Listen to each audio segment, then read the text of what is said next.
I feel the need for speed. Ow!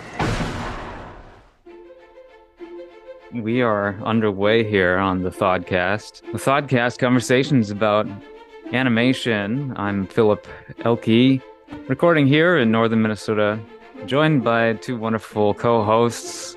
Once again, returning from last week, we got Bridget in Georgia and Alex. Hey, good to have you back, Alex. How are you doing? Good. How are you guys? I'm glad to be back. Wonderful. Yeah, good. Awake more so than last week.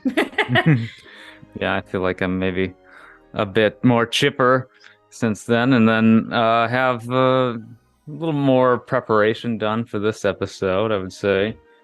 Yeah, getting used to a new setup here, so that's also a nice adjustment. I think we heard the little clip there at the start. I was gonna maybe get into some speed related commentary on this episode, considering the subject. Have you guys seen Top Gun, the latest one? No, I've seen the first one, but I'm not really Okay. a Tom Cruise Top Gun kind of gal. So I haven't seen it, but I've heard it's good for people who like it. Yeah, I mean, it was an incredible, like, cultural moment last year when it came out. Highest grossing film domestically. Just what a crazy phenomenon. I don't know. It's a pretty straightforward film. I often found myself getting distracted thinking about what my call sign would be while watching the movie. What's a call sign? Like Maverick or Iceman or Goose. Yeah, Rooster, like what they the say nickname. over the walkie-talkie. It's not the whatever it's called, the radio. Yeah. They'd be like, "Hey, Eagle," and that's how you know that they're talking to you. The way I mean, you usually have one assigned to you as sort of a roast or a haze when you're an initial recruit. So they're usually not all that flattering, unless you earn a better one as you progress. Something like Maverick, I think somebody said, like, there's no way you'd be able to get away with having a call sign like Maverick. It's like, who do you think you are? Freaking Warren Buffett with a, high class, high role, flattering call sign like that. Or what's his name? John McCain, Senator John McCain, war hero who was also called the Maverick. So I would probably be called something like, douche chill or buzzkill, snowflake. That'd be kind of a fun one. That's a good Uh, one. Someone would just rhyme it with my name, and I'd be midget or something like that. Like You that. are short. I am short. A very tall 5'3". That's good. Yeah, so no, I just wanted to bring up some nicknames because this movie is heavy on nicknames. This Sonic the Hedgehog from the year 2020. One of the few films that was able to get in like a healthy theatrical run that year. It came out in like February, I want to say. I mean, it was enough time to make a boatload. That's unacceptable. Have my phone not on silent. Jeez. Uh, Yeah, and so did it get in before everything shut down? It was 2020. Yeah, January 25th, 2020. So a happy anniversary, Sonic 1, wow. the Oh, movie. how about that? It's today. Yeah, we picked the perfect day. On IMDb, it says the US release date was February 14th. January, that's an odd month to release a blockbuster. That's usually when they get Oh. dumped. And Let February me see. too, kind of a dead zone. Um, It Oh, yeah. says it was January Paramount. 25th at Paramount Theater. Yeah, Paramount Theater was January 25th, and then it was Okay. Valentine's Day for the US. Oh, And sure. the 26th of June for Japan. Okay. Worldwide gross 319.7. So it did pretty well, almost 150 domestic. So considering it was, the year of COVID, that's they they caught a break, especially after doing all that post-production cleanup on the Sonic model. Oh. And did that push back the release date? Them doing all the post-production fixes? It's Do got we to be know? one of the first entries on the trivia page, I imagine. If it got pushed back, I think maybe it was pushed back some. That's maybe why they had to do a February release date. It was supposed to be released in November of 2019. Oh, okay. Or that's when it was announced that it would release. In February of 2018, they announced the film would be released November 2019. Makes a lot of sense. Yeah, so I saw this in theaters. You guys, I mean, I've never been much of a vintage gamer fan myself. Like anything before the 3D era, I'm pretty agnostic. But I know it's a popular character, a great, but we've got the new Super Mario Brothers movie coming up. So I thought it'd be fun to revisit some video game adaptations. Yeah, what do you guys think of? What are y'all opinions on Sonic overall? I liked it more than I thought I would. Sean had already seen it before, Okay. and he was about to watch the second one the other night, and I had come in the room, and he was like, "Oh, like we could watch the first one if you want." And I said, "Okay, sure." And I did, and I thought it was really, really funny. Like I was actually genuinely laughing throughout the whole movie. There's a lot of good jokes in there, and I thought the casting was really good. Yeah, that's like I feel like Ben Schwartz. So my favorite role of his is John Ralphio in Parks and Rec because he's hilarious, even though he's not like a main character. And so I didn't even like put it together, but he does some of the same like voices that he did on Parks and Rec. And I was like, this was like a perfect casting. Like he nailed it, like voice wise. And I mean, and I get like I had all the Sonic games. Like we my parents still have their Super Nintendo and it still works, Mhm. surprisingly. So like I played Sonic, the old Legend of Zelda games, all that, which Legend of Zelda is coming out soon, the new game. Um, so yeah, I'm like I love like old retro games. Like I think we might try to go see the Mario movie in theaters because both of the kids want to see it, and so we'll probably go on a weekday morning to save myself some stress, but Mm-hmm. take them to see that. But yeah, I thought it was really cute, and I got to watch most of the second one, and it was also really funny. So Yeah, that's gonna be next for me. Well, we had the Detective Pikachu movie a few years ago too. It was a big success. There's a big Last of Us series on HBO right now, and that's based on a video game. So it's just becoming more and more of a regular renaissance. Last year we had Uncharted, which was the same video game studio as The Last of Us. So I I had a will lot of say, yeah. did you watch Uncharted? Yeah, and I had a lot of brand loyalty to that developer too. They made, some of the best games in the PlayStation family, and I was a PlayStation kid growing up, so Crash Same. Bandicoot, yeah. Yeah. No, it's funny because my husband is an Xbox guy and I was a PlayStation girl. I'm like, it's house divided when you one of those like signs that people have in the front yard. You must um, have played some Sega though, right? If you yeah. played Sonic, yeah. Because Oh yeah. those original Sonic games were never on Nintendo consoles. They are now. Nintendo Yeah. because Sega no longer makes consoles, so you can find Sega games on all different consoles, including Nintendo. Yeah. And that's pretty much it. Like as things progressed, we got like the Nintendo 64 and you get the PlayStation. So I even had the Home Alone game. I go way back. But yeah, we watched Uncharted and we watched the first episode of The Mhm. Last of Us. And I did like The Last of Us. Uncharted, I didn't it was funny. They had good actors. I think if it wasn't for the actors, I wouldn't have been a big fan. But It's a more adult theme, but it's yeah. identical basically in tone to this film, despite Yeah. being more about like gritty human characters And like ostensibly. people trying to kill you. Yeah. Yeah, I mean, I guess people are also trying to kill Sonic. I mean, yeah, in a way. Um, that yeah, was. it's like the actors like make the movie, honestly. So, which did you guys know that Paul Rudd was originally rumored to play Tom and not James Marsden? I could see that. Yeah, he must I have could gotten see that. Ant-Man before then. That would have been a good one. Yeah. I think so. I think he could have pulled off Tom for sure. But I love James Marsden. The soft spot for him. He's great. Yeah, and like this film, I'm sure it's been tossed around for a long time. Sony Pictures acquired the rights in 2013. Development for a Sonic film began in the 1990s. The character, I think, debuted 1980. I mean, in Japan, it would have been prior to anywhere else.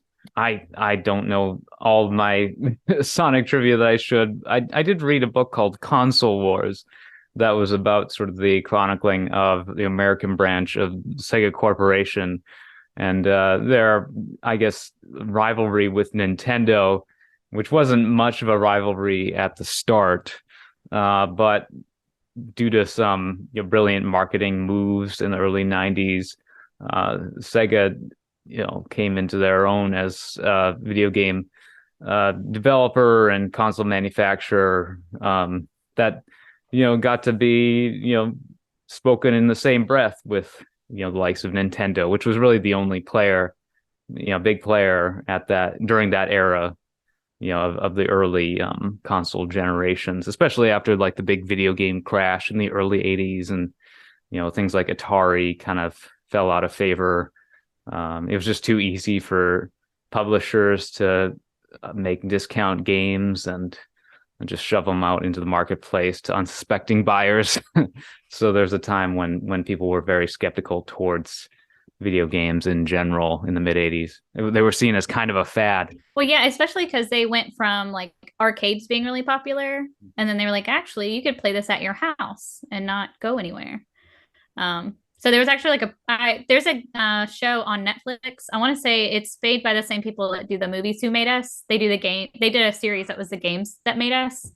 And they actually talked about that, how Sega and Nintendo kind of went back and forth, and how video games were kind of like fought against with like arcades and stuff because they didn't want people to do that. And then also, appealing to girls, they realized that girls also wanted to play video games.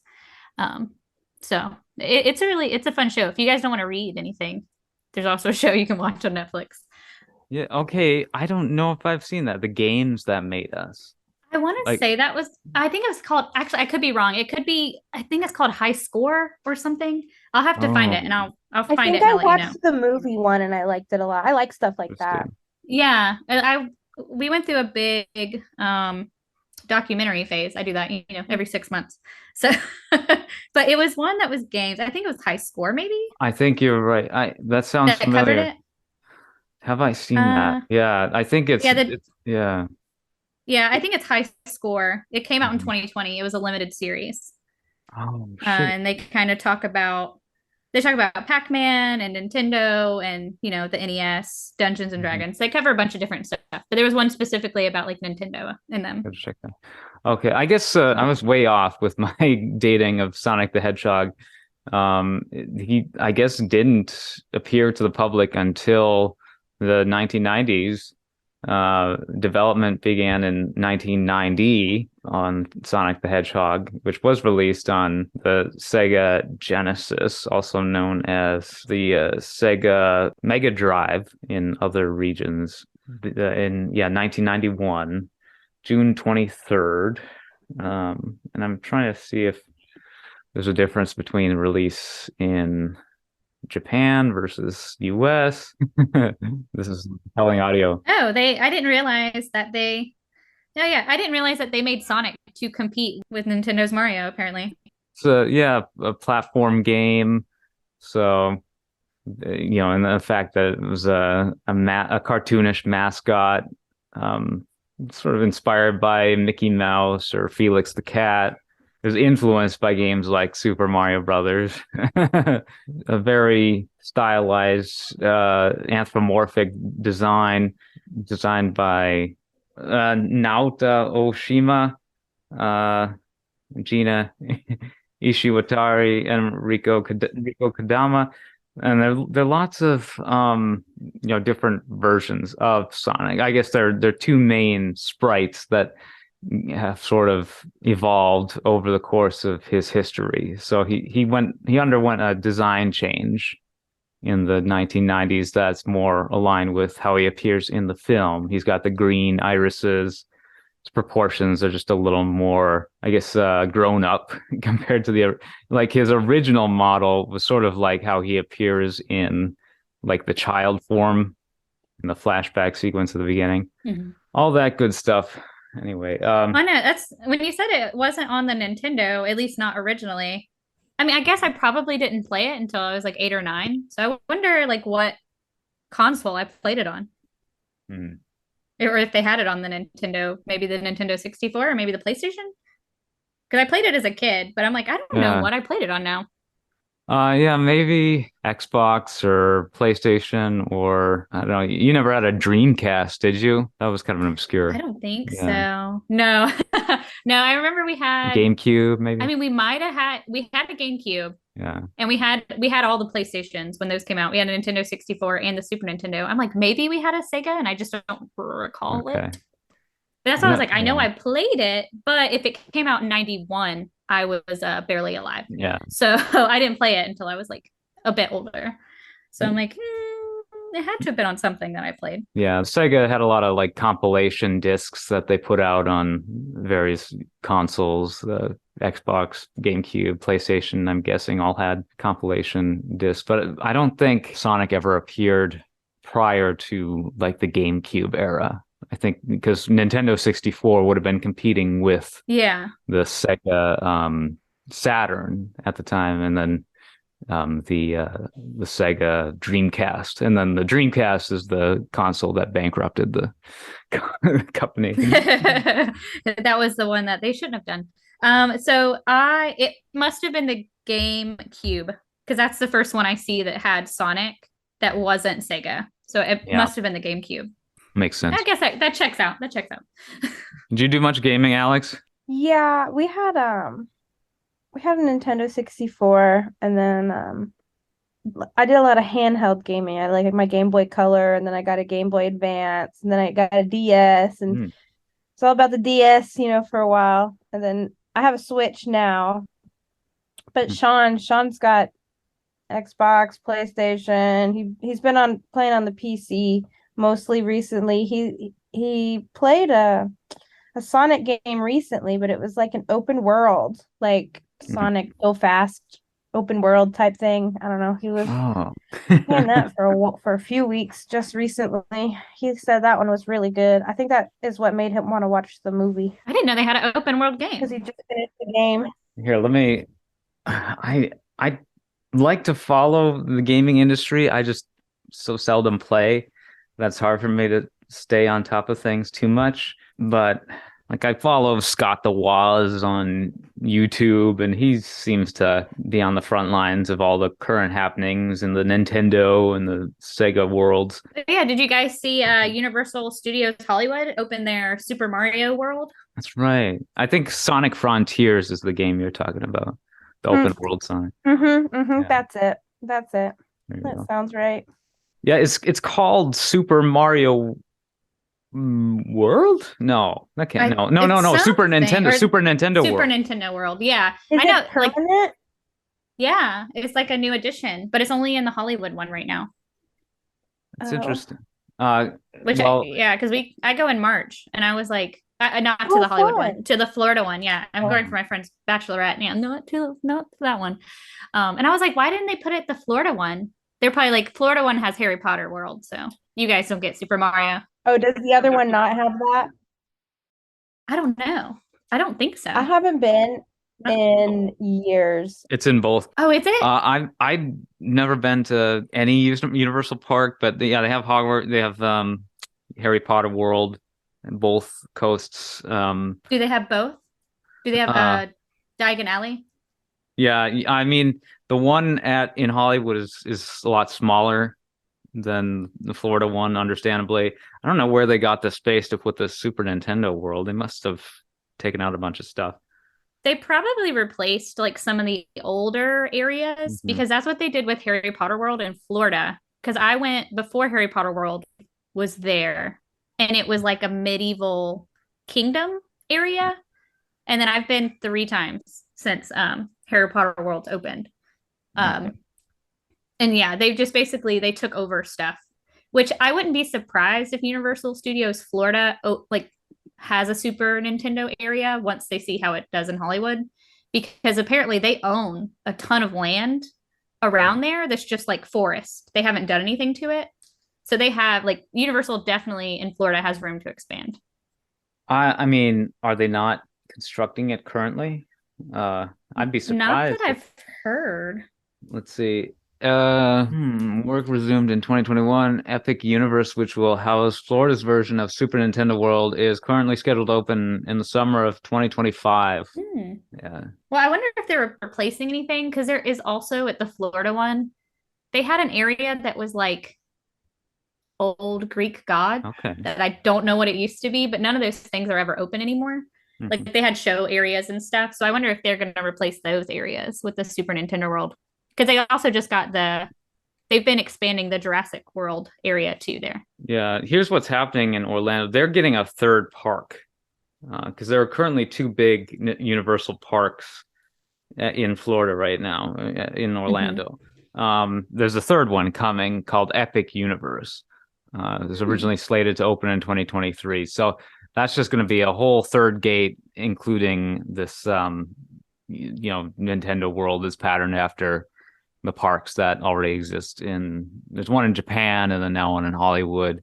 I don't know if there are any others currently. I don't think so. It's a great concept though for like I like the idea of being able to live in like a video game themed space. Yeah, it seems really neat. Like I'm looking at some of the pictures of the Japan one and then the one in Hollywood and like the rides look really cool. Like it's an interesting concept for sure. They use a lot of augmented reality. I'm guessing Which Universal has a good bit of those that they've been like replacing with newer stuff. Like they had a Spider-Man one and then a Simpsons one. Okay. That were augmented reality. But I think one of them got replaced with Transformers.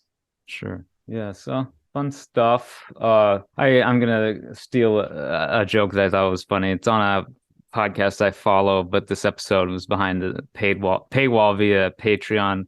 You know how Pedro Pascal, he's in these series where he's like a rough old dude protecting a small kid.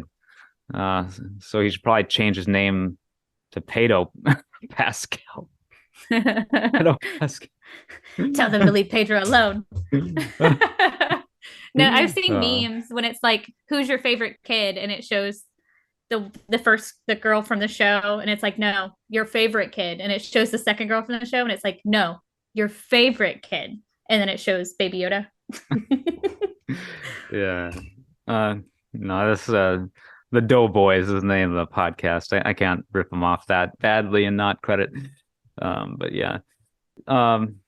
Yeah, I'm not sure I'm gonna check out The Last of Us unless people say it's transcendent, because it's just I'm not a zombie. A lot of people are saying it's just a lot like The Walking Dead, and that's not my That's cup of what's tea. been keeping me from it too, because I'm not really into that kind of stuff, but people keep saying it's good, so I'm like, maybe I'll try it, but Yeah. Well, so I don't like zombie stuff. It's not my vibe. Mhm. And I don't know if there's a second episode. I only watched the first one. That was the only one out when I watched it. And the first one, like it kind of gives you like the breakdown, but it's not like super zombie. It's just like, hey, this is how they got to this like apocalyptic place that they live now. So I don't know if the rest of the series, I haven't played the game because again, zombie, it's not my vibe. So my husband swears that it's not all just zombies. There's like more to it. And there's like all these like they're like tribes basically, these groups of people who are like fighting for resources and stuff. So he's not, yeah, I mean, I told him it does very much sound like Walking Dead though, but maybe less zombies because it's supposed to be like 20 years later or something crazy. Yeah, I played the first game. It was fun. It was just kind of slow though. I would have a different reaction to it now because I can appreciate some of the finer details of things more so than I did, back when I originally played that game. But I mean, it's depressed. Like it really plumbs, like The Walking Dead. It's plumbing the depths of human depravity and what people will do when faced with the most desperate situation imaginable. So it's like I understand why that kind of thing is interesting, and especially when we've gone through things like COVID, people having feelings of helplessness. Like it's just a way to kind of catharsize. That's probably not a word. Those kind It's of a word now. purge those. You make up whatever you need. Yeah, but No, I will say the first like 25 minutes, which I was fine with them like giving me the exposition, like showing me what happened and why it's like that. First 25 minutes, bleak. Because it's like 0 to 100. It's like, this is how it happens. And then it cut to 20 years later. But Godfrey, because he's played the games, he was like, I did not need that really depressing 25 minutes. But I was like, but you have to realize that they're also trying to market towards people who don't play the games. Who haven't played the game. Yeah. And I'm like, had they not shown me like what is causing this or how it got this way, I would have, it's either that or they're just going to have to like do exposition dumps throughout the show to tell me why it's like that. Like, I think one of the movies that probably do the best with like not just dumping tons of exposition on you later on is probably The Quiet Place, the movie The Quiet Place. Because it starts off like after this apocalyptic thing has happened, and you just know that there's like monsters. And then like you see like flashes here and there of like a paper that says like, what are these alien things? And stuff like that. But it's never like, hey, this is how we got here. This is why it's like this. Which I like, because I'm like, I don't know if I need to know. If something like that ever happened, like I would just take myself out. Like I'm not dealing with it. Like it's just, I would just die. I'm like not like I don't want to survive. Like I don't want to try like that. Every depiction of it doesn't look fun. It doesn't look like it's worth it. Like I wouldn't want to do that. Like I'm going out first. Like no, I yeah. agree. Yeah, I probably would just stop eating and just pass away from. Oh no, I'm gonna go I'm find actually like gonna go volunteer something. myself to the zombies, and No, then you become a zombie. I wouldn't want to be a You zombie. gotta get taken out. Yeah, because they gotta like eat you first, and that's not fun. No, believe me, The Quiet Place, when they had kids, and those kids are so loud, and I was like, how are they not dead?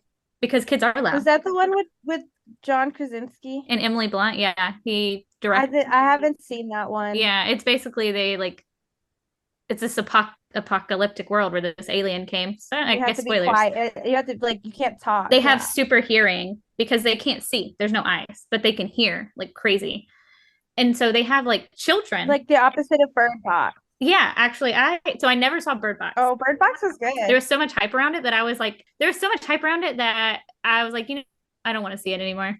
there's too much hype that I was like, nah, I don't want to see it. I'm good. Because I've actually heard, because there's a book, and I actually heard that it's like different. The ending's different. I think Alex froze. Okay, no, I can see her. Am I back?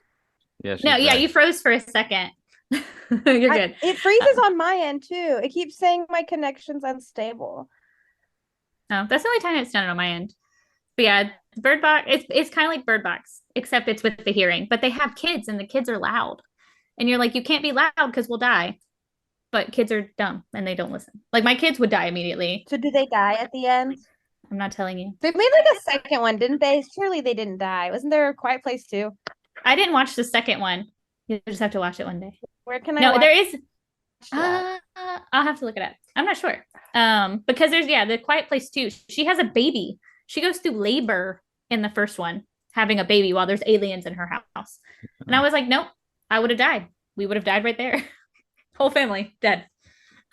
It's a really weird I could barely pay attention while watching that movie, the first Quiet Place, because like these super advanced aliens or whatever what? How did they get to Earth? They look like the Demogorgons, kind of. Why? Yeah. How do they function if they can't see, or what do they smell? They've got really good hearing. How does that? Are these just like drones that are in the service of like a higher alien race that are just limited in their capacity, because they're designed that way? The their master race is just using them as a tool to wipe out humanity. I don't know. It just They doesn't. didn't give us any Yeah. exposition. I don't know. It's like I I want a just know little that more. hearing. Yeah. Yeah, I liked it though because I'm like, maybe I don't need to know everything. I don't want to know. I didn't watch the second one, so I don't like jumpy stuff. Things that make me jump. I'm like, it's not scary. It just makes me anxious. Mhm. Suspenseful. I like stuff like that. See, I don't do scary movies, Well, no, I like suspense. I like suspense. but I like Oh, I think we broke. Yeah. Yeah, mine's mainly just like, yeah, I don't like jump scares. I'm like, that's so cheap. Yeah.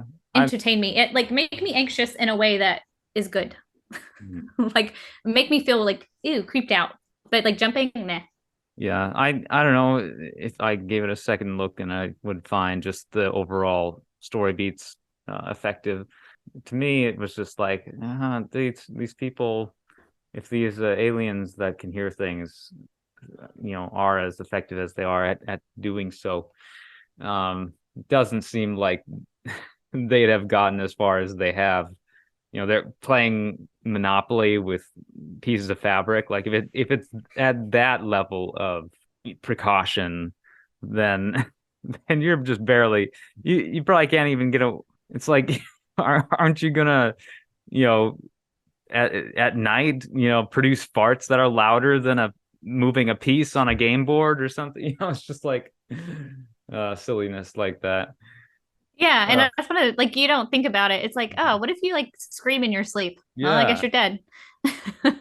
And you would too, because you've gone through that trauma of humanity being wiped out. So At that point, you don't even sleep. You're yeah. just like you're in that stage where you're like kind of awake and kind of asleep. You just never get a good sleep anymore. I mean, excellent derailment, of my going into, nocturnal emissions. Uh, to get back on track, I mean, Sonic the Hedgehog, it's an enjoyable film. It's a silly film. It's very broad, like that Uncharted movie, just broad and comical, and just it's sort of parts of it seem like they're supposed to be taken seriously, but overall it's pretty, lighthearted. I don't know. They reference Speed and the movie The Naked Gun in the film, and I feel like that general dude, like he comes straight from the Naked Gun films. He's basically Leslie Nielsen, as Frank Drebin, who's playing this, general who's like, remember, Kazanganistan or whatever. That's not a real country. Exactly. You haven't heard of it. And then, yeah, the joke with like the $50 Olive Garden card. An effective piece of product placement in this film that could have had probably a lot more, but thankfully like the donut lord is not constantly flaunting, bags of Dunkin' Donuts everywhere. So that's kind of nice. I'll say don't worry. Olive Garden, they got in Sonic 2 too. So Oh. it slipped in there. He was, I thought you were gonna take us to Olive Garden. He was like, I was going to. I can't remember that. I know I said it was Sony that acquired the rights in 2013. This is a Paramount film. Okay, Paramount acquired it in 2017.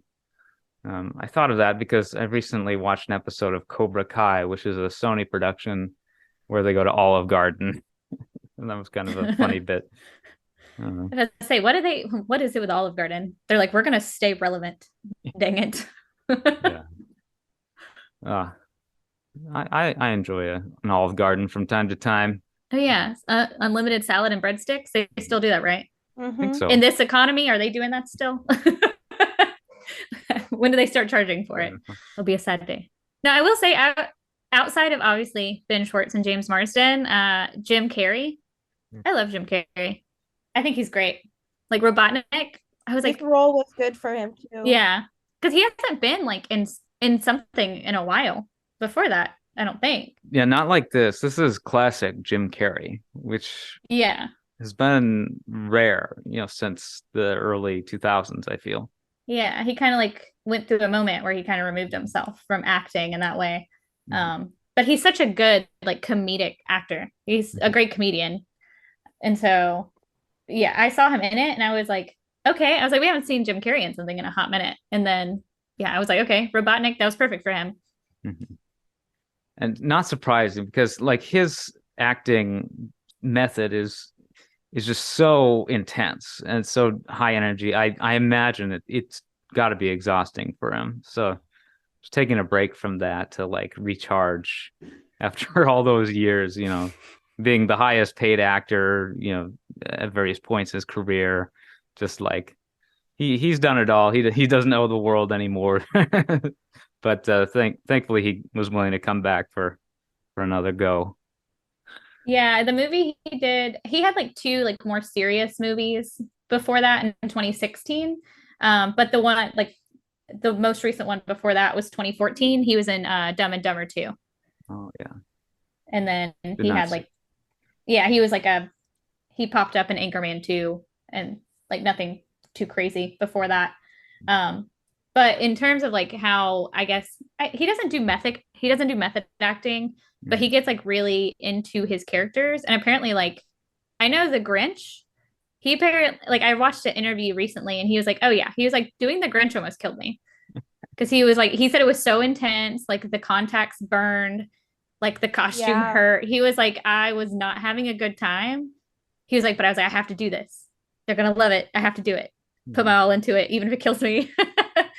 So I'm like, I appreciate you, Jim Carrey, because that's my favorite Grinch movie. So He did method acting once at least, I know, as Andy Kaufman, but yeah, it's not a regular thing that he does. Of course, being the Grinch, he had to learn how to withstand like CIA level interrogation tactics to be able to put up with the makeup process. So that was yeah, interesting. it was like 8 hours Yeah. just to get everything on, and then you have to sit in it all day. And he said that like because he I guess he smoked cigarettes at the time and they'd be like don't smoke in costume and he was like I have to be in this, it takes so long to get in it and so long to get out, I'm going to do whatever I want. Yeah. And so he was like yeah I would just go and sneak off and try to do it. But Man on the Moon, that's the one that he did do method acting for, and I've seen interviews and they were like yeah he was crazy when he was filming that one. He was wild. Yeah, I think one of the producers on How the Grinch Stole Christmas was kind of just like, you do your thing. Well, he was the one, Brian Grazer, the producer, who recommended like this CIA agent, this basically coach who worked for the CIA, this psychological techniques coach to guide Jim Carrey on how to handle the makeup and also was the one who approved the smoking while in costume. Yeah. Because it was like whatever it takes to get through this, we'll accommodate. But interesting because Ron Howard was the director, Brian Grazer is his longtime producer, and they're just such chill dudes. Like they're known for being very friendly with actors. Ron Howard, he's kind of like one of the more down to earth guys, reputable director. But for something like that to occur on one of his films was, maybe that was just the right ingredient to get that movie made, to have someone who's a bit of a calming presence. Oh yeah. I don't Well, think especially Jim. Yeah. yeah, you have Jim Carrey, and then you have someone who's chill. Like Yeah. you have to have a balance, which I did. So for a long time, I didn't know that Ron Howard directed that. And Bryce Dallas Howard is like an extra in it. You see her like once or twice in a crowd. Because it took me a very long time to realize those two were related for some reason. It makes sense. They have the same last name, but just never clicked until like 2 years ago. Both are directors as well. Or, Bryce Dallas Howard's done some directing now as well. So pretty impressive. Didn't she do an episode of Black Mirror? Yeah, and Mandalorian. Yeah, gets back to Pedro Pascal. Come right back to him. Yes. Yeah, what do we want to say? This is an inciting incident here, where basically Sonic's lonely, so he causes power surge while running the bases. He's got kind of a mysterious set of powers. It's a little sort of I don't know, inconsistent. How fast can he go? Well, he can pretty much go any speed, it seems. He's like that, Quicksilver in X-Men. They do a couple of those slow motion sequences. The special photography where all the actors are frozen in place and the camera is able to swoop around and get full 3D perspective. They did similar things for like the movie Deadpool, which had some of the same visual effects masterminds as this film. Tim Miller from Blur Studios. He's I think the president of Blur Studios. He's one of the executive producers on this film. Jeff Fowler, the director, also comes from Blur, I believe. And they've done a lot of like video game cinematics. Love, Death, and Robots is another series that's on Netflix. I need to check out, but Jeff Fowler worked on that. Oh, you should watch it. It's good. I want to watch that one too. I mean, every episode's different and made by different people, even though in some of the series you have like some repeat people come back.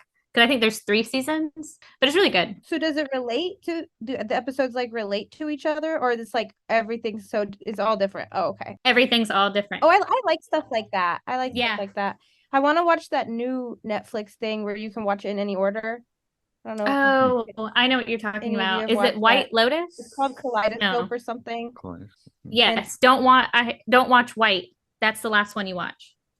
Okay. I think I did see like somebody say like this is like the best order to watch them in, and no matter what, like White is supposed to be the last one. I haven't started it yet because it really seems like it's gonna be a commitment, and I just don't. Oh, I think she froze again. Yeah, I think some of those anthology episodes from Love, Death, and Robots have had sequels, at least in development. Okay, or maybe they have already had that have aired. Yeah, like the first series, none of the episodes are this by the same person, but then I think there's 3 seasons. So in the second one, like there's one that's really popular that's like these robots on a world where there's no humans and they're just walking around looking at stuff. They had another episode in the second season made by the same people. Okay, interesting. Yeah, so it's interesting, and everything's animated though, because I watched the most recent series and some of it is like so lifelike that you don't even realize that it's not like it's all animated, and I'm like, really? Because it's pretty crazy. I think Alex dropped. Yeah, I'm gonna hopefully just have her try the link again, because but she was talking about the show Kaleidoscope. I only know about in what order to watch it because I heard it on the in the morning they do talk radio. They were saying, I guess, that someone had told them to watch it, but they didn't tell them not to watch White. So they started with White and they were like, I am very confused and I've missed something. So if anyone wants to watch it, watch White last. Okay. White is the last episode you watch. Watch all the other ones first. Yeah, I might have to but check it no out. particular order. Yeah, it's like no particular order is needed. Yeah, I was watching Cobra Kai, so that's one thing that's managed to hook me enough to get me through full. And they're shorter episodes too, which is kind of nice. What else? How long are they? About a half an hour. Okay, so not bad. Yeah, no, it's great. I've only seen the original Karate Kid, but the Cobra Kai show is hilarious. It's kind of addictive. I think they had a second Karate Kid movie. I know I watched the first movie. I don't know if I watched the second. I feel like there was a second one. And then obviously they had the Jaden Smith one, unrelated to Cobra Kai. There's a lot. There's I think Ralph Macchio was in 4 of the movies. I think there's 1 through 3, and I think there's a 4th one. I don't think he's necessarily in that, but Miyagi is. It was maybe Hilary Swank, who was like a female Karate Kid, and then they took a break, and then it was Jaden Smith, did the reboot, but then now this is a series that is now in its fifth season. I think the sixth season is on its way, so it's done really well. And I meant to watch it. My dad loves it, and so he's always like, watch it," and I'm like, "I'm going to," and then I forget. I don't watch it. I'll get there one day. So yeah, a lot of I'm interested, like prescient film, Sonic the Hedgehog, and Robotnik's use of artificial intelligence. You can't look any direction nowadays without coming across some kind of artificial intelligence commentary. Chat GPT, I guess, is the big new thing too. I've never used it. What is that? Oh, Chat GPT. It's just a text generation AI. Like we have image generation, which is pretty has gotten very prevalent, but chat, but text. I mean, it's easier to generate sentences and words, than full on realistic images. Is the chat thing? Is that like when people like make the AI watch like 1,000 episodes of SVU and then write a script? Because I've seen those like on social media, and they're usually really funny. They're usually hilarious. Yeah, it's pretty much that type of thing. Yeah, I don't know. I imagine there was a thing. Speaking of Naked Gun, like there was this corridor of digital YouTube video about the rise of AI and some of the legal implications of it. Artists claiming copyright against some of these AI companies, and he was demonstrating the difference between transformative or derivative works. And something like The Naked Gun, one of the promotional posters was Leslie Nielsen doing like a parody of the front cover spread of naked Demi Moore, and she's pregnant on the cover of the magazine, but it's Leslie Nielsen's head just superimposed on top of it. So that an example of parody compared to how a lot of AI artwork is blatantly kind of borrowing from a lot of famous people, like we mentioned even in the Tron episode we did. Sid Mead, Jean Giraud, also aka Mobius, artists like that who were very innovative in their contributions. So yeah, it's like, are we diminishing the contributions of these great artists, by just increasing exponentially the prevalence of similar looking artwork because there are AI programs who are able to spit out things that look so similar, instantaneously. It's a totally different conversation because the AI doesn't necessarily have an intention behind it that an artist does. So I think, yeah. Well, and I've seen, I'm in a couple of art groups, and I'm also in some like Comic-Con type groups on social media. And so you see a lot of it. They're like, oh, yeah, it's not the AI specifically, but the developers who make the AI to do those things and pull from, the internet and wherever databases that they're pulling from. So they kind of like place it back on the developers who's like giving the commands to do that stuff. So it's like, well, yeah, you can't be mad at AI. It's just a program, but you can be mad at the people who made it. But a lot of cons, at least in my local area and surrounding like Atlanta and stuff, they're actually making it where you cannot sell AI art on the artist floors. Because they're like, it's not fair that all these people, like hand draw or digitally draw all their stuff, and then someone just puts in some prompts and prints it out and brings it. So they won't let you bring digital stuff made by AIs anymore to at least the cons in the area. Yeah, I don't think, I think there should be a lot of strong kind of sanctioning against that type of thing. I don't think these tech companies should necessarily be liable for copyright infringement because it's like, it's the easiest thing in the world for these companies to program their applications to scrub the internet for images, because we can all look at great pieces of art online for free, and that's just all these programs are doing, and they're learning from them, and then they're putting them in a database and then drawing upon these styles and these pieces to totally recreate entirely, to generate new works essentially. But it's not, you can't credit anyone in particular for these pieces of art because they're designed to be legally distinct enough from any other piece of art. I'm sure there are like filters that these art pieces go through in order to ensure that they're not too similar to something that already exists. Yeah, don't spit out the Mona Lisa. We don't want it. No. So yeah, but if anything, you'll always know it's made by AI if it has hands in the picture.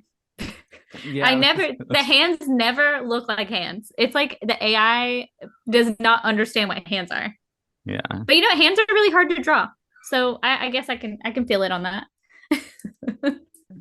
It's no fun being fooled. So yeah, I don't mind AI art as long as I know that I'm looking at AI art. Yeah, and some of it's like really convincing because Lady Gaga is going to be Harley Quinn in the sequel to the Joker movie that had Joaquin Phoenix in it. And there were pictures that people shared online that it was like, oh, Lady Gaga is Harley Quinn. And I was like, oh, like she looked great. I was like, gosh, these are like, they look like real pictures. But then I saw that her hands were wonky. And I was like, wait a second. And they were AI Lady Gaga Harley Quinn pictures. And I was like, dang, they almost got me. They almost got me if she didn't have those wonky hands. She had like 3 fingers on one hand. And I was like, that's not right. You do not have Barbie hands. Yeah, I mean, that's the internet clickbait industry. They'll pull whatever kind of stunt that they can to try to get your attention. And I mean, and that includes using shady tactics like AI generated art to make it seem like, oh, look, these actors in costume, or who's being photographed with who. And it's not just Photoshop anymore. Now they're just using AI. Yeah, it's a total Pandora's box, and I guess the best hope we have is that people just become so conditioned to it that they're less likely to fall prey to clickbait. It's like, okay, you're trying you would hope, but the scam industry is wild. So I don't know. I don't know if everyone will get used to it. my scam radar, my spidey sense is going off. Yeah, with this clickbait. So that means I'm less likely to click it as a result. And that obviously that works for some people, but the masses, I don't know. I guess probably it'll never go away. But you gotta, that's why you gotta stick to reputable outlets. And it's like, some crazy website that you've never seen before in your YouTube or your Google recommendations, and you just gotta filter that out, I suppose. It's some targeted ad on Facebook. You just know it's not real.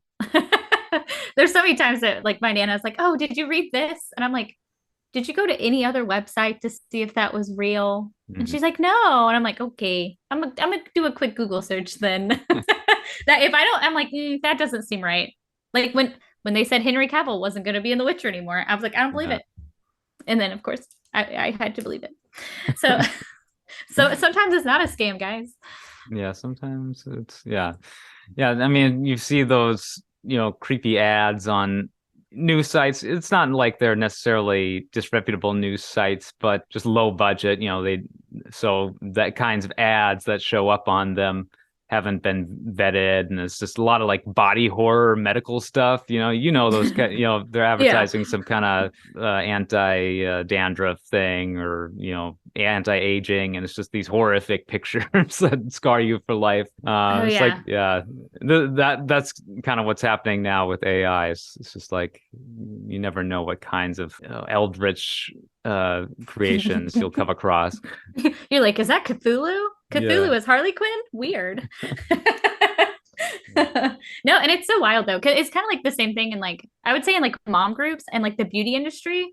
they're like, oh, use this face mask and it will pull everything out of your pores. And I'm like, that's not real. I'm like, that is not real. And then they buy it yeah, and they're like, hey guys, it didn't work. And I'm like, yeah, I could have told you that.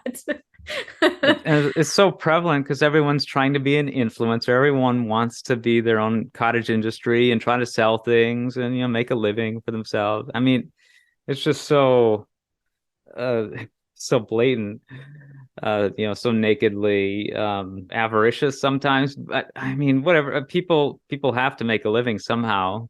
And so many people are like, oh, I want to be an influencer. I want to work from home, not have to get a real job or whatever. No, But and I know people who like have some kind of following on social media yeah. and they like sometimes they push stuff like the skinny teas. And I'm like, don't do that. I'm like, you don't drink that. Don't lie to us. You're just promoting to get paid. Like, I mean, I get it. I respect the hustle, but don't lie. don't lie to me. Yeah. So like, you know, people say late stage capitalism, and you've been very critical of capitalism in general on the show, which is, yeah, under, you know, we can see why. Just you take a look around, it's like people are doing a lot of silly stuff just because they think they have to for commercial gain. And maybe if we weren't all so desperate for material things, you know, we could all just take a collective chill pill and just, you know, quiet down a bit. Yeah, man. I didn't ask to be an adult. I just want to be like a duck chilling in a pond eating bread, okay? I didn't Yeah. ask for this. We'll always need salespeople. We'll always need goods and services, but you know, there has to be a balance too. You know, we don't necessarily need to rely on our acumen as a salesperson in order to think that we have a chance of survival on this planet Earth. Like Yeah. my own horror, like I'm a very insecure person, so like the idea of looking for a job when I was younger, it just always horrified me. And it's, you know, you have to go out there and sell yourself to a potential employer, and it's just nothing, you know, nothing felt less appealing, frankly, in many ways. Yeah. Well, that's like when because my degree is in communication because your girl likes to talk, and I am an extrovert, and so that does Okay. well in that industry. Hmm. But then at like career fairs and things, because I would go to them when I was in college, and it was like they're like, oh yes, you can come work for us. It's not sales. And then you get the description and it's sales. I'm like, I don't want to do sales. I love talking, I love hanging out, but I don't want to feel like I'm like tricking people into buying stuff. Or like I'm like Yeah. hassling people on Facebook, like, hey girl, Hmm. you want to join my thing, be in my pyramid? Like I was like, that's not my vibe. I don't want to do that. I don't want to have to like hustle for my Yeah. money. I just want to work my hours and then go home and Hmm. be done and get paid for it. But yeah, because Yeah. there's a couple of things that they're like, oh, it's marketing. Hmm. And then they send me the description and it was sales. They're like, you make commission. And I'm like, no, no, thank you. It's not my vibe. Yeah. I'm not saying people should feel entitled to not ever have to interact with other humans and try to be um you know, presentable in a workplace situation or a job interview. But I think the just gut-wrenching, sometimes terror that I felt related to that whole process, I think stemmed from the sense that like my inherent value as a person was tied to this ability somehow. And that's toxic. You know, that's, Oh, the I think that's something that comes from society. Yeah. no, I definitely agree. Like the whole, and I'm gonna say it, the whole interview process, scam.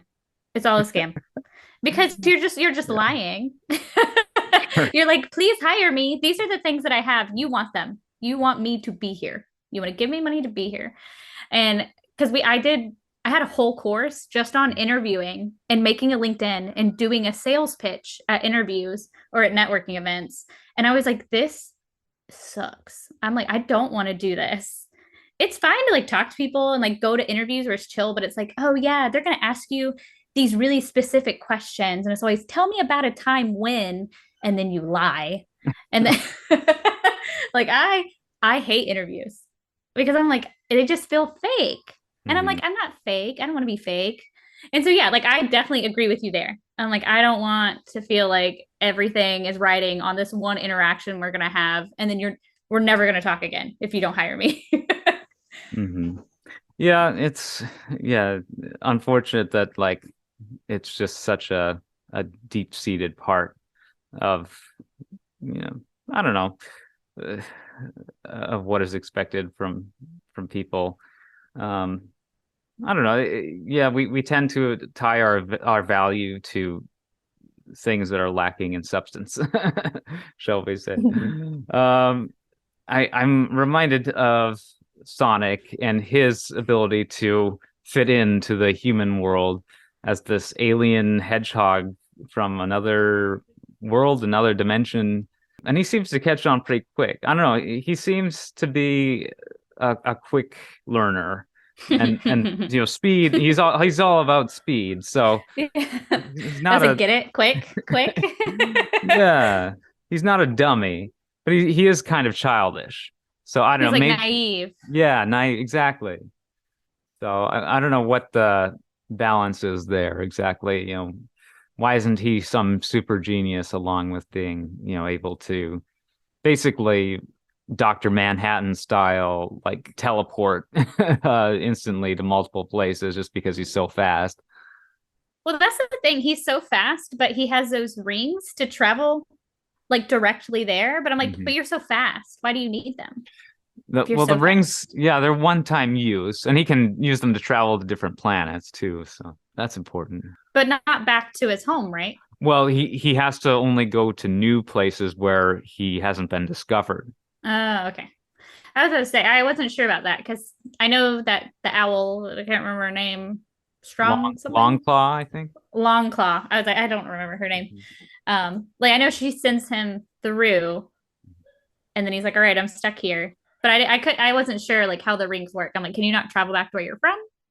I don't know. Yeah, They didn't really explore that in the second movie either. So yeah, he just needs to keep running. I guess is there an overall? I think the second one explores like who the villains were at the start of this one. You have Knuckles, the Echidna. I think he's related to that whole group. Longclaw maybe does reappear. I only saw the sequel once, so we'll have to revisit that for a future episode. yeah. Yeah, Knuckles and his whole like clan is like in the second one. I don't think that Longclaw. I think Longclaw is gone. Yeah, I thought maybe there's Maybe. just a flashback or something, maybe, but Yeah. yeah. She appears in the second one as like a not a premonition, but like a holograph. Okay. She kind of pops up. And then obviously Tails is more because you Yeah, see Tails at the end of the first one, and Tails is a part of the second one. for sure. Yeah, a lot of memorable characters from these games. A lot of fun callbacks to the games themselves.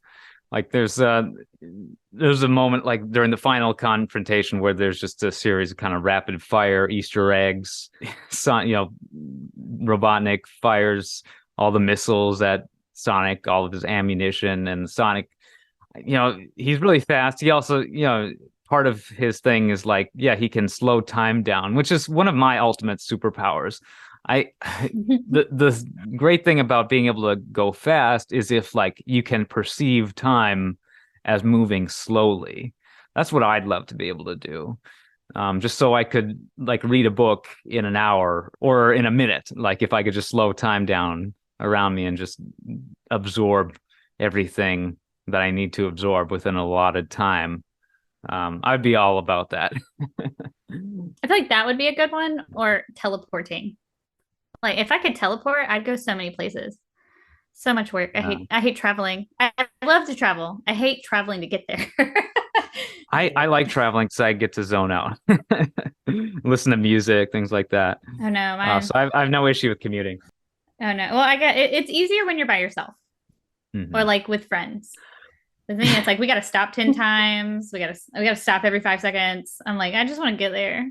I just want to get there. Traveling Oh, was so much easier it's a back totally in the different. day. You're right. Like I stayed at a really crappy hotel once, and I was like, "This is great. This is fine. I'm just by myself. I don't care how shitty this hotel room is because it's like there's no one around. I can just sit on my bed and pretend there's nothing around me. And I returned to that same hotel with family, and it was a totally different thing. It was like I never want to go back there ever again. Now that I've experienced it where someone else was, in the same context. So yeah, that really does add a wrinkle to things. I guess I'm never having Yeah. kids, is what I'm saying, or a spouse. It's a trap. Don't do it. Don't do it. It's a trap. Uh, I love my kids, but they're a lot of work. Yeah, but- traveling with just my spouse or just a friend, like it's so much simpler. It's like we get there in a decent amount of time. We only stopped once for gas, maybe food, and then we were there, and that was it. And any other times, we had to stop here and stop there and do this. Someone has to pee every 20 minutes. And I'm like, I just want to get there. And then you get there and you sit in your hotel room and you're like, oh, this is nice. We don't have to do anything. And then they're like, I'm bored. And I'm like, watch the TV. So yes. Yeah, back to my Easter egg. While he's sitting there surrounded by all the ammo that's pressing down on him, it's he does the thing in the game where he taps his shoe, looks at his watch, like if his idle animation. Yeah. And then after that, he knocks the missiles away. But I guess Robotnik's, his technology, he's able to fuel it using one of Sonic's quills, and it gives him, unlimited energy. So he's able to then speed up his ship. I think his ship just sort of takes over, AI style, and just goes autopilot on Sonic, even while Sonic's in fast mode, and does hit Sonic. And when that happens, his rings go flying like they do in the game. So that was kind of a neat tie-in as well. And then while Sonic is falling after recovering from the hit, he reaches for a ring because he has to use the ring to save Tom and can you help me out with the wife's name? Let's Goodness. see. Maddie. Yeah, I was like, it's right there. Yeah, Maddie. They're also falling. So he's just barely out of reach of one of his rings. So he takes out a quill and then he fishes the ring. And when it hits the ring, it makes the ding sound. Yeah.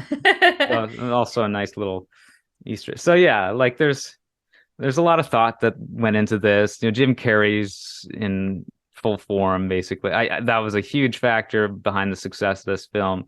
They didn't totally. Sonic looks great. He looks cute. He's appealing. Like the character always has been. Thankfully. Speaking of eldritch horror, all the Sonic art on, like DeviantArt and fan pages. That's a whole subculture. Yeah. Well, and that's like the original animation that they did, that they produced. He looked so weird. Like he looked just odd. And it was like you could easily animate him to look like the character. And I think maybe like what comes with like CGI and doing like these mixed live action films sometimes is that I feel like they try to make cartoon characters look too realistic.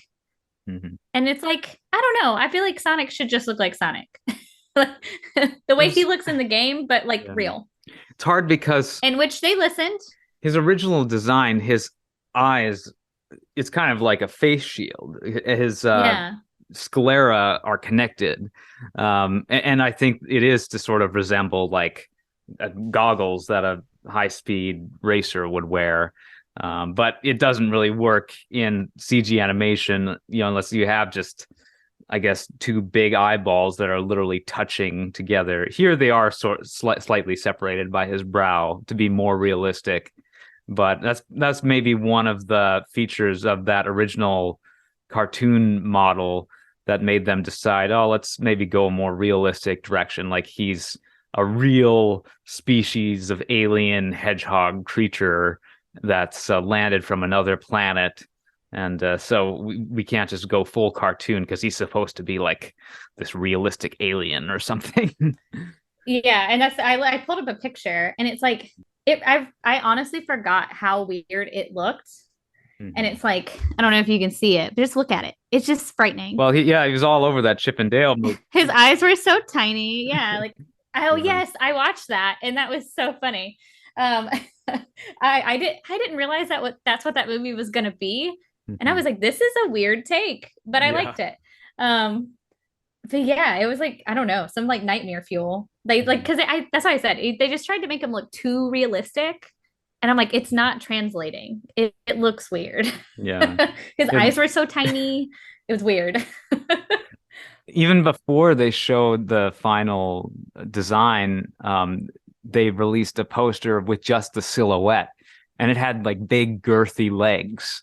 You know, his calves, his thighs, they're like that of a professional sprinter. Because Yeah. he's fast, so we have to make the legs look like they're able to run fast.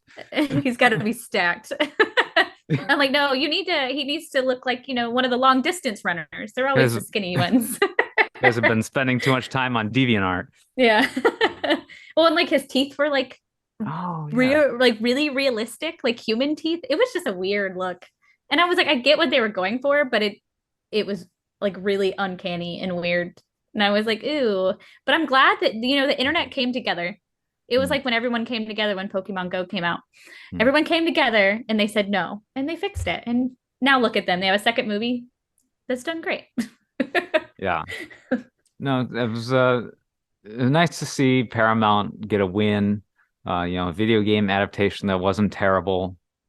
That's kind of been the stereotype. But there's no reason why you couldn't take any existing intellectual property, as has been done numerous times, and make a decent film out of it, whether that IP is based on a video game or based on comic book, novel, fast food franchise, board game, cryptocurrency, or NFT, all the things. I mean, hey, you saw Winnie the Pooh. They just came out of their like trademark thing, so that's gonna produce some weird stuff. I think there's like a Winnie the Pooh horror movie coming out. That's right. Yeah, God bless Unfortunately, the public domain. Yeah. Is Mickey Mouse in the public domain, or will it be soon? Pretty soon. Yeah, I think it's coming up. That's going to be an interesting time. Yeah, and there'll be limitations because there are certain iterations of the character that will be not entering the public domain, but I guess like that, the idea of Mickey Mouse is something people will be able to use more liberally once that date passes. I mean, Mickey Mouse just straight up shows up in things like Simpsons, Family Guy. I feel, but South Park, but it's parody, so I think it's okay in that instance. Yeah, as long as they're not like Disney's Mickey Mouse. They can get away with, they can toe the line. It can't be the whole point of the work. It just has to be kind of like a minor. Yeah, there was the moment where it was kind of neat that little drone. It starts out as like a large tank and then spits out, I think that tank had a baby, which is, I'm sure, a line that parents had to be subject to constantly from their kids. It's like one of those things that a kid hears and then now they're just repeating it. Oh, I'm sure. But then the smaller drone had a child of its own with the little one wheel thing, and then that gets destroyed and there's just this little tiny helicopter thing. So it was kind of neat.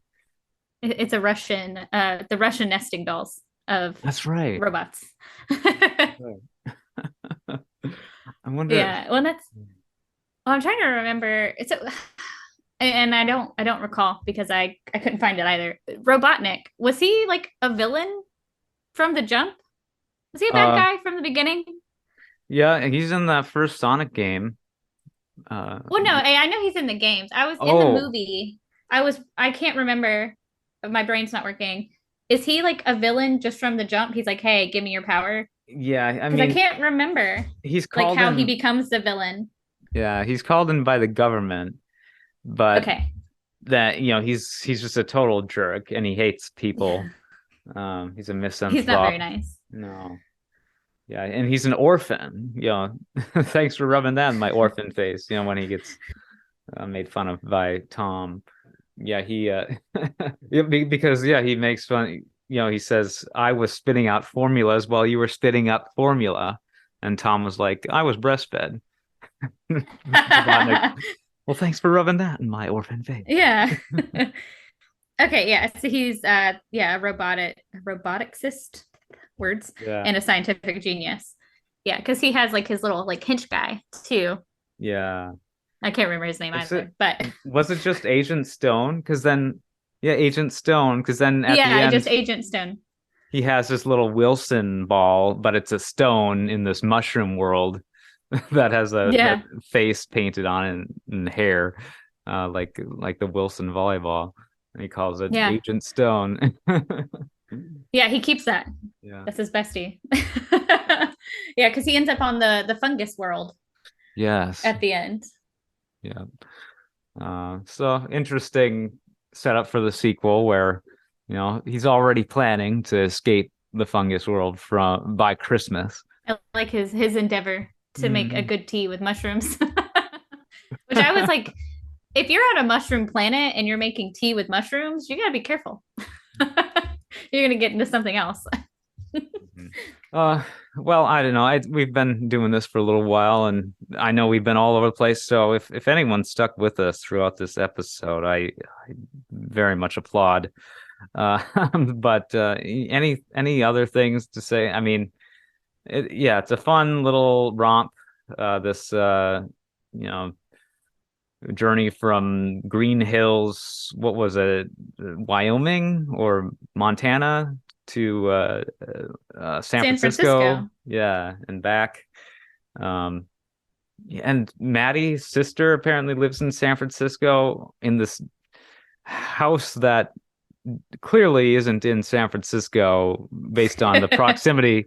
Yeah, like the Golden Gate Bridge is visible from this house, but it's got a yard. It's huge for has an attic. Yeah, it's in a suburb.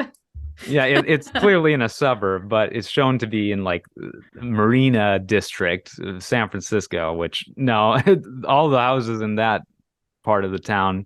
Well, he's a cop. I don't remember what Maddie does for work, but he's a cop. So I'm like, I'm talking about there's no way you make Maddie's sister. His sister. Yeah. Because I'm like, how do you guys afford this house too? If it was in that area. She gets married. The whole like premise of the sequel is Maddie's sister's wedding in Hawaii. So maybe her fiance is I think he's kind of a rich dude, but still like the geography of San Francisco is all messed up. So whatever, it's a movie. It's like I'm interested to see where did they film this? But it was Montana. That's where they were at. They were in they were coming from Montana to San Francisco. Yeah, Tom and Maddie live in Montana, and they're planning to move to San Francisco because Tom gets accepted by the police department there. He's got a dream of saving lives and doing things that aren't just like glorified babysitting like he does at the Green Hills Police Department. And then Maddie's sister lives in San Francisco, so clearly they have connections to that city. Fun stuff. The little bit with the cakes, I never had any doubt.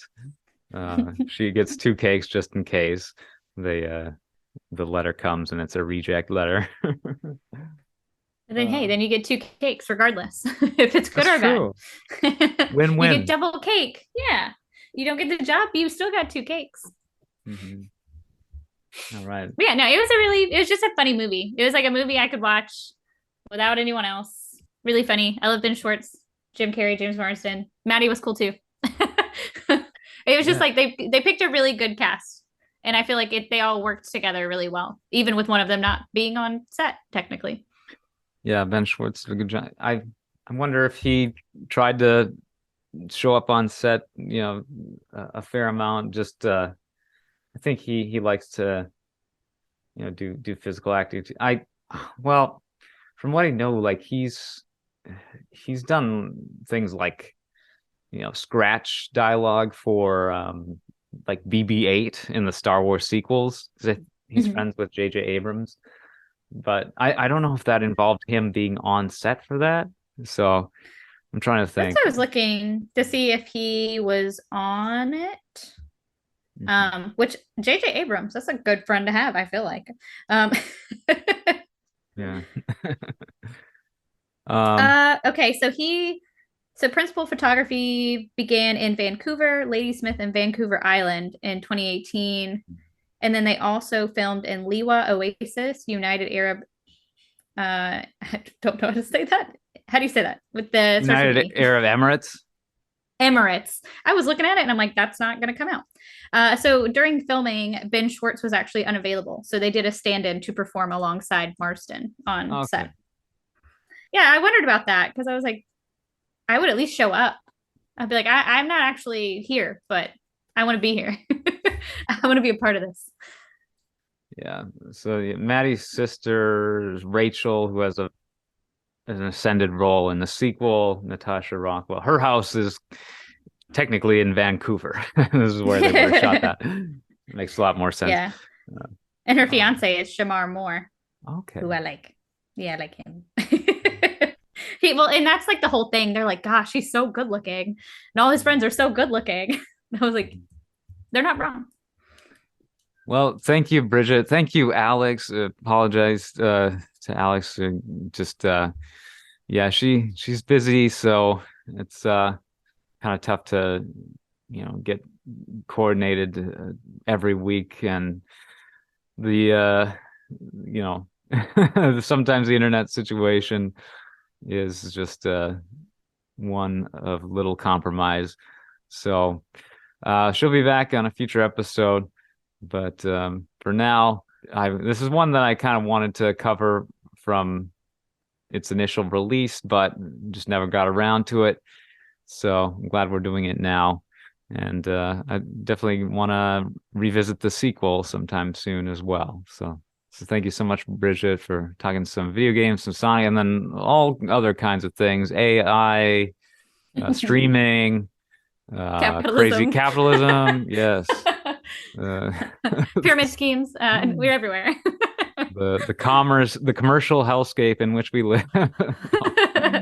But yeah, no, there's a lot. I love my material goods, and I need to, I'm a material girl living in a material world. Such a good song.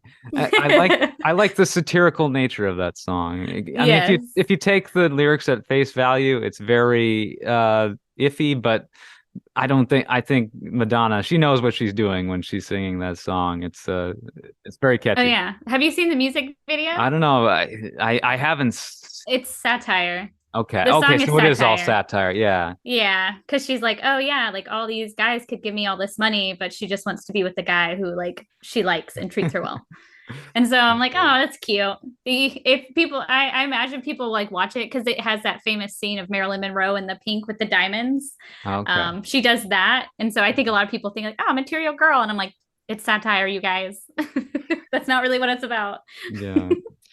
I know we brought up Glass Onion last week, speaking of satire. And have you seen The Menu?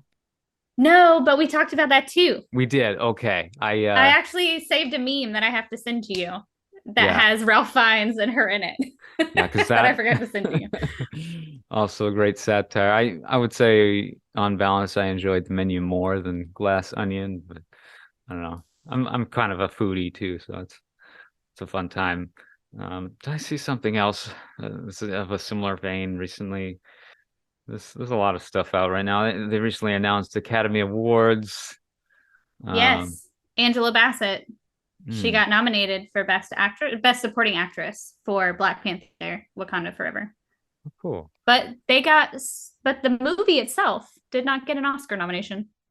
At least not for Best Picture. I didn't check any of the other ones. It's kind of like Top Gun. Tom Cruise did not get nominated, but the movie did for some things. Yeah. He's nominated as a producer, but not an actor. So he's still in the running for some hardware. Yeah, I saw it was like I think they got nominated for 6 different things. The movie though, but not him. But I mean, he's a producer, so it's basically him. He's his own industry. Yeah. So this was a fun episode. A little, like we said, meandering, and it was a themed thought chat.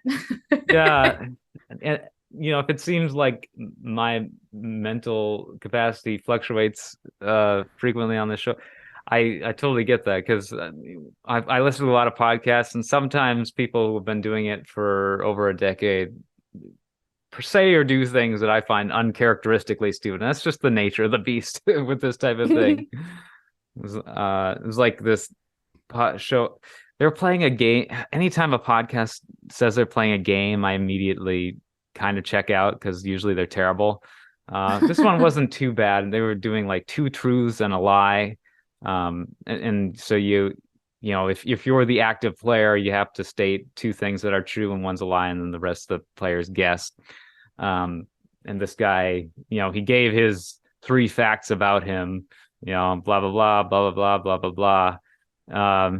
And then there was some confusion about what he meant exactly and some clarification. So just a little bit of, you know, white space before, you know, it came time for guessing. And so the host of the podcast was like, okay, so what's he was asking one of the guessers, okay, so what do you think it is? Or what is it, is what he said.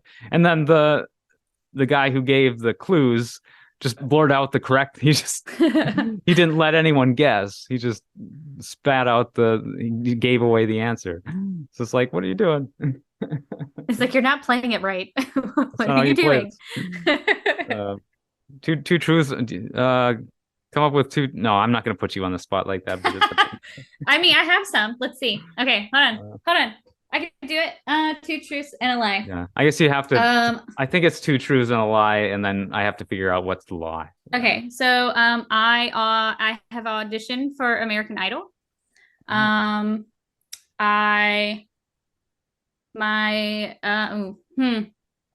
My favorite food is macaroni and cheese. And something else. No, that one's too easy. You would know that one. Let's see. When I was in high school, I was a pink lady in the Grease production. I don't know what a pink lady in the Grease production is. So you don't know Grease? I don't know. No, the movie Grease? I don't know Grease. I'm what? I'm an illiterate. Oh my gosh. Let's see. So I'm shook. I'll say the first one. You probably auditioned for something else that wasn't American Idol. You did do American Idol. Yeah, I did actually when I was 17. Okay. Yeah, I made it to the second round. And then they were like, "Oh yeah, go do some more vocal like lessons and stuff, and then come back." And I was like, "Okay," and I never did because it's not what it looks like on TV. Yeah, I was like, that was too much time I spent here. So macaroni and cheese isn't your favorite food? No, I would say mac and cheese is like a close second, but I would probably say pizza or Japanese food. Honestly, it depends on the time of the year. Okay, now it's your turn. I almost said I'm a princess, but then I was like, no, he already knows that about me. So, but that's usually my go-to at things for people who don't know me very well. I'm gonna try to not make it too obvious here, but you were the star of the Good Place. Yes. Okay. Okay. Yeah. Embarrassing. Let's see. You're like, what did I do to myself? It's just coming up with the lies are hard. It's 1 truth and 2 lies. No, I thought it was 2 truths and 1 lie. Or two truths and 1 lie. Okay. I think I'm pretty sure. Because some of these memories I don't even know like if they're accurate. My favorite sauce at Buffalo Wild Wings is Blazin'. My favorite non-princess Disney character is Tinkerbell. My favorite Hogwarts house is Slytherin. Okay, so Slytherin, Tinkerbell, and Blazin'. I don't know any of the Buffalo Wild Wings sauces. There's like a Thai one that I like, I think. Let's see. I'm gonna go with, I want to say the Tinkerbell one is the lie. Yeah, that was a lie. Ha! I did it. So who is your favorite non-princess? That's a good question. Non-princess. Tron? Kevin Flynn? I don't know. I thought you were gonna pick a girl character. Maybe I should have said female non-princess. That would have maybe made more sense. Because Tinkerbell... Well, because she used to be in the princess like lineup, even though she's not technically a princess. She's a fairy. Yeah. They kicked her out. They got more princesses and they kicked her out. Yeah. No, I have no special affection for Tinkerbell. That little arcing light that goes over the castle, I think is sometimes said to be Tinkerbell, and it's reminiscent of like the shows that they do at the parks where they have a rigged up flying Tinkerbell, flying over the castle. But I don't know. It doesn't That's like seem her like with her dust, her pixie dust. yeah. But in the latest variant title, the update for the Disney logo, the little shooting star thingy comes up from the water. So why would Tinkerbell be underwater? Well, maybe they updated it. Now they have more like things. Maybe. Yeah. Because I watched it because you were like, oh, I don't think that there was anything for Frozen, but they had the wintry mountain, and I was like, is that not Frozen? Isn't that the Matterhorn? I think people said that that's what that was in the background on the left side, and maybe then it's right both. side. Yeah, maybe it's both. They enough. just they just knocked it out, knocked two birds out with one stone. Because I was watching, because I paused it like specifically. I was like, I'm gonna find it. I'm gonna find all these things, like all like the Rapunzel lights and all that stuff. So I was like, I'm gonna look for him this time. Yeah. But yeah, I don't know. I imagine maybe it's just not, now that they have more things to choose from, they kick Tinkerbell out. Yeah, the little glowing star comes up from the river and then transforms the castle and then does the little semicircle over the castle. But yeah, it's not necessarily Tinkerbell. I guess she could have been hiding out in the river.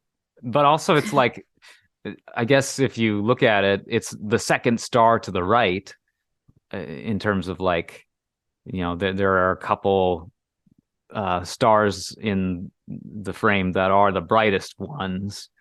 And I think the one that comes up out of the water is the one on the right, but it should be mirrored. So shouldn't it be the one on the left if it's coming from a reflection? So I don't know. I don't know. It's just like little... what is it coming from? If it's coming from the water, like what movie would that be from? Is it Elsa? Is it the spirit? As the fifth? Yeah, she's the fifth spirit, maybe, because she's in the water when she does that on her little ice glacier thing, her ice area. You just gotta keep overthinking it, and eventually you'll get it. Oh no, we're just gonna like theorize so deep that doesn't even make sense anymore. We're gonna be in a different area, not even Disney anymore. We're like, oh yeah, maybe it's this really obscure movie. Maybe Tinkerbell is the embodiment of the second star to the right, which is also the wishing star from Pinocchio and Puss in Boots, presumably.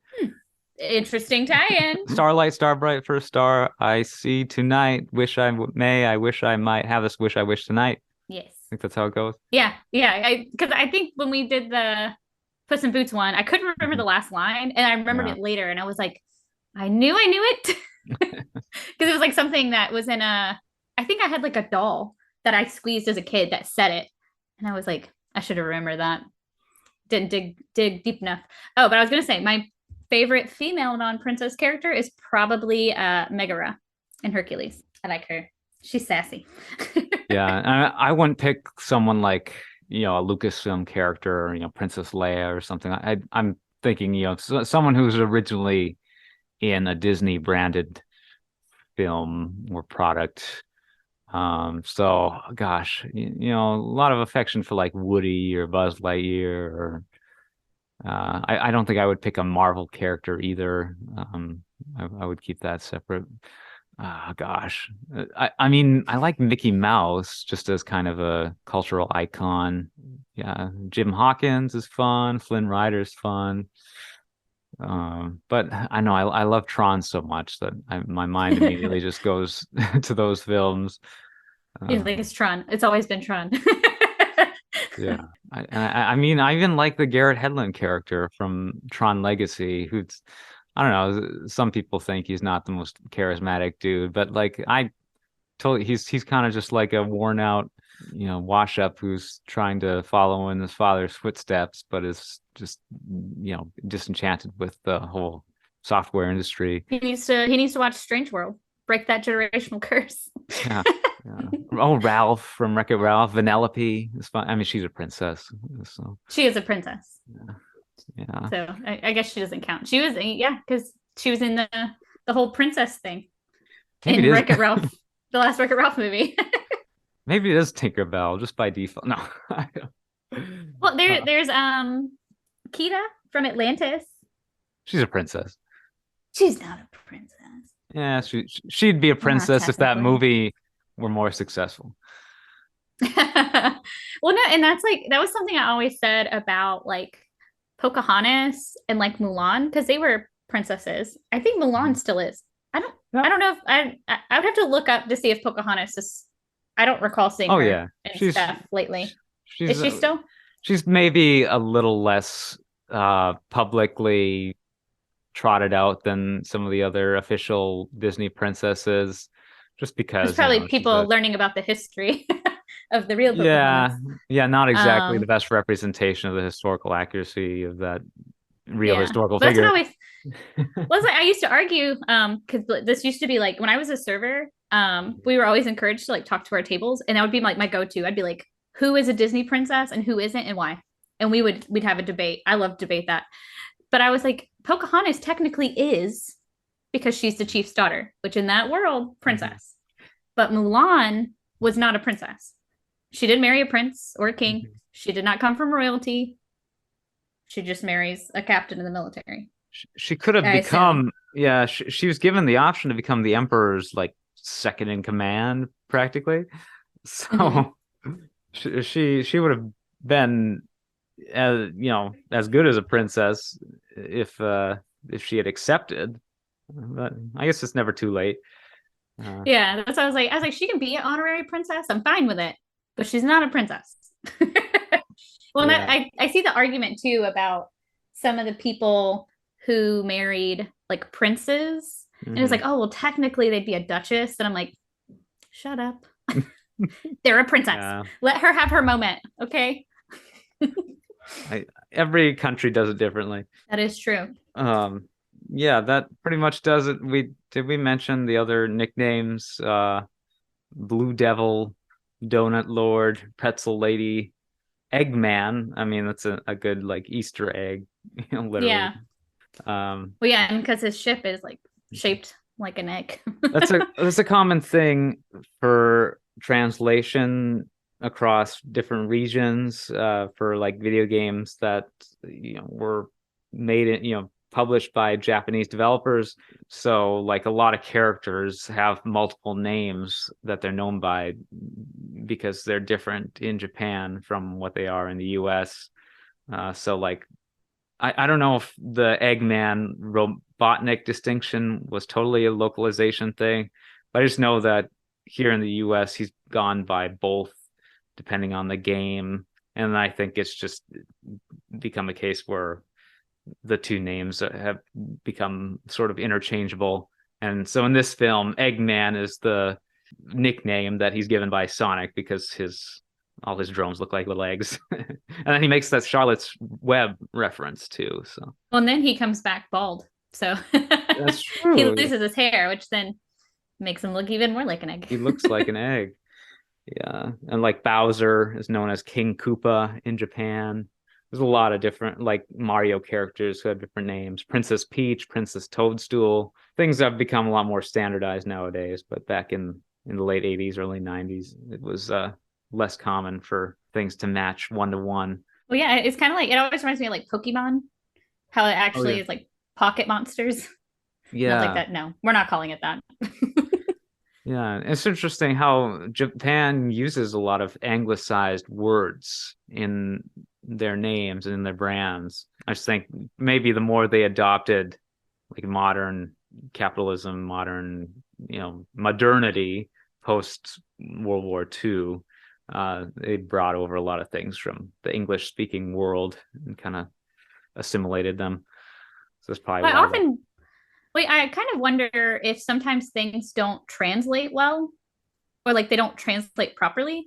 Because like I've noticed that I've been on an anime binge recently, and a lot of theme songs that are typically in Japanese will have just a line or two randomly throughout the song that has English. And I'm like, why just that one part? Like, it's not the whole song. It's just like one line. And so I'm like, would it just not like translate well? Mm-hmm. Or they just wanted to throw it in there? I don't know. It's always something I've wondered because you see it a lot in anime, at least. Yeah, there are a few examples of Japanese terms that have made their way into English, but it's not as common as the other way around. So interesting how that works. All right, well, let's wrap this up. This has been the Thoughtcast, conversations on animation, on Sonic the Hedgehog from 2020. Bridget, where can folks find you? You can find me on Instagram at Bridget, that's Bridge with a T, 5246. All right, and Thoughtcast is at thoughtcast.com, at Thoughtcast on Twitter and Instagram. Streaming all kinds of podcasting platforms. You can find me at Philip Elke on Twitter and Instagram. Well, that does it. Y'all go and enjoy some video games, enjoy some video game theme parks, some video game movies, some video game NFTs. You all have a magical day, a wonderful week, and warm hugs.